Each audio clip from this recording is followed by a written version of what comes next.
शिष्य को अनोखी सीख दी। महात्मा बुद्ध के सभी शिष्यों की कोशिश यही रहती थी कि उनके सिद्धांतों को यथाशक्ति आचरण में उतार लें। साथ रहने वाले शिष्य परस्पर एक दूसरे के आचरण पर दृष्टि रखते थे और एक के द्वारा कोई भूल होने पर दूसरा उसे टोक देता था। एक दिन बुद्ध के दो शिष्य नालंदा से पाटलिपुत्र आ रहे थे, जहाँ बुद्ध रुके थे।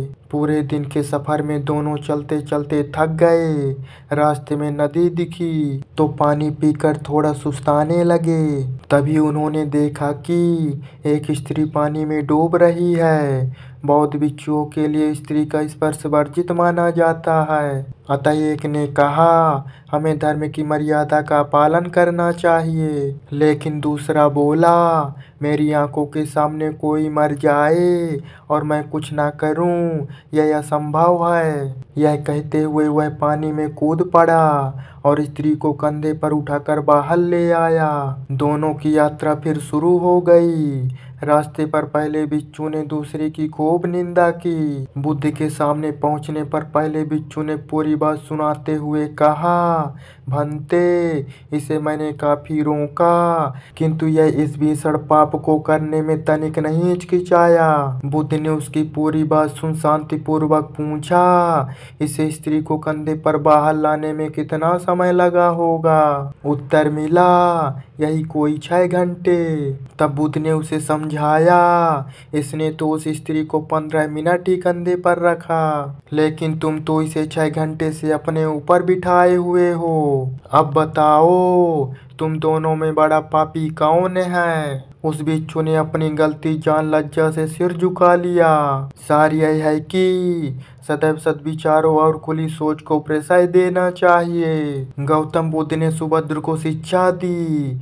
तब बुद्ध ने जिस दिन से संन्यास ग्रहण किया, उसी दिन से स्वयं का संपूर्ण जीवन समाज के कल्याण हेतु समर्पित कर दिया था। संन्यास पथ पर निरंतर चलते हुए उन्हें गया में निरंजना नदी के किनारे ज्ञान की प्राप्ति हुई। उनके पवित्र जीवन उद्देश्य को लाखों लोगों ने उनका शिष्यत्व ग्रहण कर अपनाया और अपना सब कुछ जन लाभार्थ अर्पित कर दिया।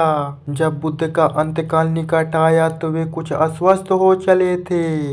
इस कारण लोगों से भेंट करना उन्होंने बंद कर दिया था। उनके शिष्य 24 घंटे उनकी परिचर्या करते और किसी भी बाहरी व्यक्ति को उनसे नहीं मिलने देते थे।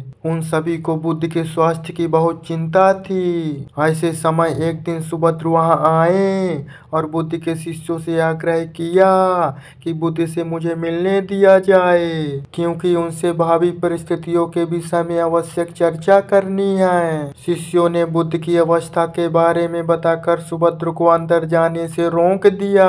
बुद्ध ने जब यह चर्चा सुनी तो उन्होंने सुभद्र को अंदर बुलाया और अपने परम शिष्य आनंद से कहा, मैं भले ही अस्वस्थ हूँ, किंतु लोक मंगल की भावना से मेरे पास आए सुभद्र से ना मिलूं तो अपना जीवन सार्थक कैसे कर पाऊंगा? सुभद्र बुद्ध की ऐसी श्रेष्ठ भावना देखकर श्रद्धा से अभिभूत हो गए। बुद्ध ने उनकी सभी शंकाओं का समाधान किया।